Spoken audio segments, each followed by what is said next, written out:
Foreign Affairs Minister Vivian Balakrishnan says Singapore must be friendly with all countries, but must also stand its ground when it comes to national interests. Speaking at a town hall for the ministry, Dr. Balakrishnan called it one of the core principles of the country's foreign policy. His remarks come after recent debates on the role of small states in the international arena. Protecting Singapore's independence and sovereignty and expanding opportunities for Singaporeans. These are the ultimate objectives of the country's foreign policy, said Foreign Affairs Minister Dr. Vivian Balakrishnan at the ministry's town hall.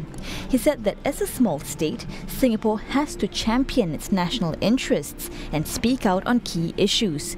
But while doing so, it has to remain friends with everyone and enemies with none.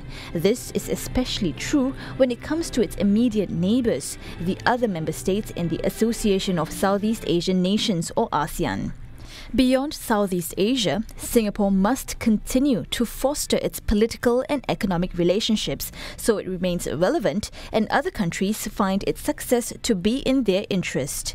This balancing act is easier to carry out during good times, said Dr. Balakrishnan, but it gets tougher when times are rough. He added that at the end of the day, Singapore must avoid taking sides. While we spare no effort to develop a wide network of relations, these relations must be based on mutual respect for each other's sovereignty and the equality of nation-states, regardless of size. Diplomacy is not just about having friendly relations at all cost. It is about promoting friendly relations as a way to protect and advance our own important interests. We don't compromise our national interests in order to have good relations. The order matters. So when others make unreasonable demands that hurt or compromise our national interests, we need to state our position and stand our ground in a firm and principled manner. The town hall comes on the heels of a debate between academics and diplomats on how small states should behave. Dr. Balakrishnan outlined some key principles behind Singapore's foreign policy. Now, this includes developing a thriving economy and a stable political landscape. Dr. Balakrishnan added that the country mustn't be bought or bullied. It must also promote a global order that is governed by the rule of law and international norms. Now, this is particularly important for small states like Singapore, as I quote, "In a system where might is right and the laws of the jungle prevail, small states like Singapore have very little chance of surviving." But Dr. Balakrishnan said Singapore must stand firmly by its positions. Some examples Dr. Balakrishnan cited include the caning of American teenager Michael Fay for vandalism in 1994, despite pressure from the US, and the hanging of 2 Indonesian Marines in 1968 for the bombing of McDonald House during Konfrontasi. These, he said, sent a clear message to other countries that Singapore will not be intimidated into giving in. He said the country must also continue to be a credible and consistent partner, adding that other countries take Singapore seriously as it takes a long-term constructive view on issues.